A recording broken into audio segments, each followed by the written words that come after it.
અંબાજી મંદિરમાં બનેલી દાન ચોરીની ઘટનાના જૂના વિડીયો સામે આવ્યા છે। મંદિરના ભંડારા કક્ષમાં આઉટસોર્સિંગ કર્મચારી ચિરાગ ઠાકોર અને કર્મચારીઓની સાથે નોટોની ગણતરી કરતો અને નોટોનું એક બંડલ પોતાના પગ નીચે સંતાડતો સીસીટીવીમાં કેદ થયો। 7 મેના રોજ ચિરાગ ઠાકોર નોટોનું બંડલ ચોરતા રંગે હાથ ઝડપાયો હતો। રૂપિયાનું બંડલ છુપાવ્યા બાદ બાથરૂમ જવાના બહાને બહાર નીકળી રહ્યો હતો। ત્યારે જ તેના ખિસ્સામાંથી 1,04,000 રૂપિયાનું બંડલ નીચે પડી ગયું હતું।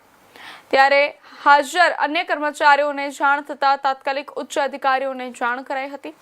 જે બાદ જેમાં ચિરાગ ઠાકોરની સાથે અન્ય 2 આરોપી વિવેક શર્મા અને નિકુંજ પટેલની સંડોવણી ખુલતા ધરપકડ કરાઈ હતી। જોકે હાલ દાન ચોરી કરનાર આરોપીઓ જામીન મુક્ત છે, પરંતુ દાન ચોરી કરનાર આરોપીઓને વધુ સજા થાય તેવી ભક્તોની માંગ છે। 1 વર્ષના સીસીટીવી ચેક કરવામાં આવે તો આરોપીઓ લાખો રૂપિયાની ચોરી કરી હોવાનો ભેદ ઉકેલાઈ શકે છે। અંબાજી દાન ચોરીના સીસીટીવી સામે આવ્યા છે। નોટોનું બંડલ પગ નીચે છુપાવતો કર્મચારી સીસીટીવી ફૂટેજમાં દેખાઈ રહ્યો છે। રૂપિયા 1.4 લાખ સાથે રંગે હાથ ઝડપાયો છે।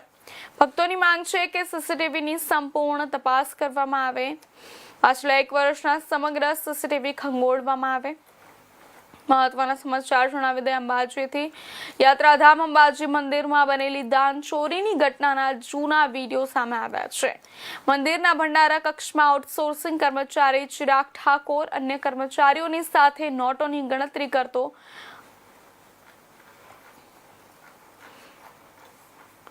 આ સમાચારની વધુ વિગતવાર માહિતી આપવા માટે આપણી સાથે સુરતથી બ્યુરો ચીફ જોડાઈ ચૂક્યા છે શૈલેષ ત્રિવેદીજી।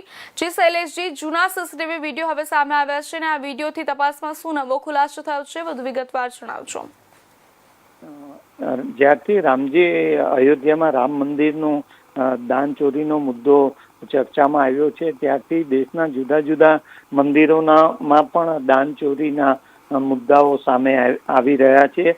હવે 1 વર્ષ જૂનો સુરતના પ્રખ્યાત ગુજરાતના પ્રખ્યાત યાત્રાધામ જે અંબાજી છે એનો દાન ચોરીનો રકમનો એક સીસીટીવી વાયરલ થયો છે। 1 વર્ષ જૂની આ ઘટનામાં જે તે સમયે પોલીસ ફરિયાદ પણ થઈ હતી અને દાન ચોરી કરનાર 3 વ્યક્તિઓની ધરપકડ પણ થઈ ગઈ હતી, પરંતુ હાલમાં આ વિડીયો ફરી એક વખત વાયરલ થયો છે। લોકોની એવી માંગ સોશિયલ મીડિયા પર થઈ રહી છે કે છેલ્લા 1 વર્ષ દરમિયાન આ ઘટના પ્રકાશમાં આવી, એ પછી પણ આવી કોઈ ઘટના થઈ છે કે કેમ એ તમામના સીસીટીવી ચેક કરવામાં આવે અને જો આવી કોઈ ઘટના બની હોય તો ચોક્કસપણે તેની સામે કાર્યવાહી કરવામાં આવે તેવી માંગ સાથે હાલમાં તો આ વિડીયો ખૂબ જ વાયરલ થઈ રહ્યો છે। જી